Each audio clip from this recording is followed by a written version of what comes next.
ഹൈക്കോടതി വിധിക്കെതിരെ CPI ക്ഷേത്ര മൈതാനത്ത് രാഷ്ട്രീയ പരിപാടികൾക്ക് നിരോധനം ഏർപ്പെടുത്തിയ വിധിക്കെതിരെയാണ് CPI ഇപ്പോൾ രംഗത്ത് വന്നത്. അതേസമയം ക്ഷേത്രഭൂമി സംരക്ഷിക്കപ്പെടേണ്ടതാണെന്നും സാമൂഹ്യ വിരുദ്ധരുടെ കേന്ദ്രമാക്കാനുള്ള നീക്കം തടയണമെന്നും ആവശ്യപ്പെട്ട ഹൈന്ദവ സംഘടനകൾ രംഗത്തുണ്ട്. വിവരങ്ങളുമായി സാനു കെ സജീവ് ചേരുന്നുണ്ട്. സാനു, നമുക്കറിയാം തേക്കിൻകാട് മൈതാനം, അവിടെ രാഷ്ട്രീയ പാർട്ടികളുടെ പരിപാടി നടത്താൻ അനുമതി വേണമെന്നുള്ള ഒരു ആവശ്യവുമായി CPI രംഗത്ത് വരികയാണ്. പക്ഷേ ഇക്കാര്യത്തിൽ ഹൈക്കോടതി കൃത്യമായ നിരോധനം ഏർപ്പെടുത്തിയിട്ടുണ്ട്. ഇപ്പോൾ CPI വിമർശനം ഉന്നയിക്കുമ്പോൾ ഹൈന്ദവ സംഘടനകൾ ആവശ്യപ്പെടുന്നത് അവിടെ സാമൂഹ്യ വിരുദ്ധരുടെ അഴിഞ്ഞാട്ടം അത് തടയാനുള്ള നീക്കം ശക്തമായി വേണം. കൃത്യമായി ക്ഷേത്രഭൂമിയിൽ മറ്റ് വിരുദ്ധമായ പരാമർശങ്ങൾ നടത്തുന്ന യോഗങ്ങൾ അവിടെ നടത്താൻ പാടില്ല എന്നുള്ളതാണ് ഹൈന്ദവ സംഘടനയുടെ ആവശ്യം. എന്താണ് കൂടുതൽ വിവരങ്ങൾ സാനു?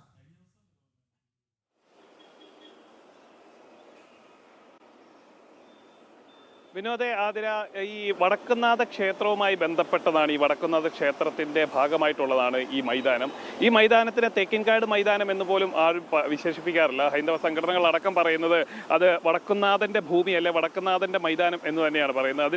ഇതിനിടയിൽ ഈ രാഷ്ട്രീയക്കാരൊക്കെ പരിപാടികളൊക്കെ നടത്തുന്നതിനിടയിലാണ് അതിന് തേക്കിൻകാട് മൈതാനം എന്നും ഒപ്പം തന്നെ സ്വരാജ് റൗണ്ട് എന്നൊക്കെയുള്ള പേരുകൾ ഇതിനോട് ചേർന്നിട്ടുള്ള വഴികൾക്കൊക്കെ നൽകുന്നത്. വടക്കുംനാഥൻ്റെ പ്രദക്ഷിണ വഴി എന്നാണ് വിശ്വാസികളൊക്കെ പറയുകയും അത് പാലിച്ചു പോരുകയും ചെയ്യുന്നത്. എന്തായാലും ഈ ക്ഷേത്രഭൂമിയിൽ രാഷ്ട്രീയ പാർട്ടികളുടെ യോഗം നടത്തരുത് എന്നൊരു നിർദ്ദേശം ഹൈക്കോടതിയിൽ നിന്നുണ്ടായിട്ടുണ്ട്. ആ നിർദ്ദേശത്തിനെതിരെയാണ്, ആ ഒരു ഉത്തരവിനെതിരെയാണ് ഇപ്പോൾ CPI രംഗത്ത് വന്നിരിക്കുന്നത്. ഇത് അംഗീകരിക്കില്ല എന്നുള്ള നിലപാടാണ് CPI അറിയിച്ചിട്ടുള്ളത്. രാഷ്ട്രീയ പാർട്ടികളുടെ പരിപാടികളൊക്കെ നടത്താൻ അല്ലെങ്കിൽ മറ്റ് പരിപാടികളൊക്കെ നടത്താൻ അത് പൊതു ഇടമായിട്ട് കാണണം എന്നാണ് ഇപ്പോൾ CPI ആവശ്യപ്പെട്ടിട്ടുള്ളത്. ഒരു ക്ഷേത്രത്തിൻ്റെ ഭൂമിയാണ്, ക്ഷേത്രത്തിന് മാത്രം അവകാശപ്പെട്ട ഭൂമിയാണ്, വടക്കുംനാഥൻ്റെ സ്വത്തായിട്ടുള്ള ഭൂമിയാണ്. ആ ഭൂമിയാണ് ഇപ്പോൾ ഒരു സ്വകാര്യ പരിപാടികളൊക്കെ നടത്താനായിട്ട് പൊതുസ്ഥലമായി നിലനിർത്തണം എന്നുള്ളൊരു ആവശ്യവുമായി ഈ CPI രംഗത്ത് വരുന്നത്. അതിനെതിരെ അവർ പ്രതിഷേധവുമായിട്ടൊക്കെ മുന്നോട്ട് പോകുമെന്നാണ് CPI അറിയിച്ചിട്ടുള്ളത്.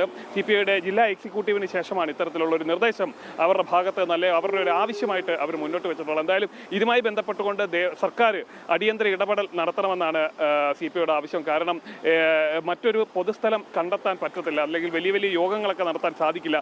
അതുകൊണ്ട് ഈ ഒരു സ്ഥലം പൊതുസ്ഥലമായിട്ട് തന്നെ നിലനിർത്തണമെന്നുള്ളൊരു ആവശ്യമാണ്, വിചിത്രമായിട്ടൊരു ആവശ്യമാണ് CPIയുടെയും അതേപോലെ തന്നെ ഇടതുപക്ഷ സംഘടനകളൊക്കെ സമാന നിലയിലുള്ള സമാന സ്വഭാവത്തിലുള്ള ആവശ്യം അവർ ഉന്നയിച്ചു കഴിഞ്ഞു. ഒപ്പം നമ്മൾ നോക്കേണ്ട മറ്റൊരു പ്രധാന കാര്യം, ഈ ഹൈന്ദവ സംഘടനകൾ ഹൈക്കോടതിയുടെ ഇപ്പോഴത്തെ നിർദ്ദേശത്തെ അവർ സർവാത്മത സ്വാഗതം ചെയ്തിട്ടുണ്ട്. കാരണം എന്ന് വെച്ചാൽ ഈ വടക്കുംനാഥ ക്ഷേത്രവുമായി ബന്ധപ്പെട്ട്, വടക്കുംനാഥിൻ്റെ ഈ ഭൂമിയുമായി ബന്ധപ്പെട്ട്, വടക്കുംനാഥിൻ്റെ മൈതാനവുമായി ബന്ധപ്പെട്ടുകൊണ്ട് വലിയ സാമൂഹ്യ വിരുദ്ധ ശല്യം ഇവിടെ നടന്നുകൊണ്ടിരിക്കുകയാണ്. പലപ്പോഴും കഞ്ചാവിൻ്റെയും മയക്കുമരുന്നിൻ്റെയും ഒക്കെ ഉപയോഗം ഈ ഒരു ഭൂമിയിൽ വെച്ച് നടക്കാറുണ്ട്. ഇതിന് കൃത്യമായിട്ടൊരു തടയിടാൻ ഈ വിധിയോടുകൂടി സാധിക്കും, അതിന് കാര്യക്ഷമമായിട്ട് ഇടപെടാൻ പോലീസിന് സാധിക്കുമെന്നാണ് ഹൈന്ദവ സംഘടനകൾ പറയുന്നത്. വടക്കുംനാഥൻ്റെ ഭൂമിയിൽ ഇത്തരത്തിലുള്ള യോഗങ്ങൾ, ഇത്തരത്തിലുള്ള പരിപാടികളൊക്കെ നടത്തുന്നതിന് കൃത്യമായിട്ടുള്ള നിയന്ത്രണം വേണമെന്ന് കാലങ്ങളായിട്ട് ഹൈന്ദവ സംഘടനകൾ ആവശ്യപ്പെട്ടുകൊണ്ടിരുന്നതാണ്. എന്തായാലും ആ ഒരു ആവശ്യത്തിന് ഇപ്പോൾ ഹൈക്കോടതി കൂടി അനുകൂലമായിട്ടൊരു നിലപാടെടുത്തിരിക്കുമെന്നാണ് അവർ പറയുന്നത്. ഒപ്പം തന്നെ ഈ സാമൂഹ്യ വിരുദ്ധ ശല്യം, ഈ മൈതാനത്ത് നടക്കുന്ന ഈ സാമൂഹ്യ വിരുദ്ധ ശല്യം അതിനെ അറുതി വരുത്താൻ കൂടി പോലീസിൻ്റെ ഭാഗത്ത് നിന്ന് ക്രിയാത്മകമായിട്ടുള്ള ഒരു ഇടപെടൽ ഉണ്ടാവണമെന്നാണ് ഹൈന്ദവ സംഘടനകളുടെ പ്രധാനപ്പെട്ട ആവശ്യം. അത് തന്നെയാണ് സാനു. അതായത് ഈ CPIയുടെ ഒരു ആവശ്യം, വിനോദേട്ടൻ അവരുടെ ഒരു ട്രിക്ക് മനസ്സിലായോ? അതായത് ഒരുപാട് രാഷ്ട്രീയ പരിപാടികൾ നടക്കുന്ന ഒരു വേദിയാക്കാനാണ് അവർ ആഗ്രഹിക്കുന്നത്, പൊതു ഇടമാക്കി മാറ്റാൻ ആഗ്രഹിക്കുന്നത്. ഈ ക്ഷേത്രഭൂമിയും ക്ഷേത്രങ്ങളും മാത്രമാണ് പൊതു ഇടമാക്കണമെന്നുള്ള ഒരു ആവശ്യം മുന്നോട്ട് വരുന്നത്. മറ്റ് ആരാധനാലയങ്ങളുടെ സ്വത്തുക്കളോ ഒന്നും പൊതു ഇടമാക്കണമെന്നുള്ള ഒരു ആവശ്യം ആരും ഉന്നയിക്കില്ല. അതൊക്കെ മതവിരുദ്ധമെന്ന് വ്യാഖ്യാനിക്കപ്പെടുകയും ചെയ്യും. ബാക്കി ഹൈന്ദവരുടെ ഭൂമിയും ക്ഷേത്രവും ഒക്കെ മതേതരത്വം ആകുകയും ചെയ്യും. അതാണ് എന്തായാലും ഹൈക്കോടതി കർശനമായൊരു നിലപാട് എടുത്തിട്ടും അതിനെതിരെയാണ് ഇപ്പോൾ CPI പോകുന്നത്.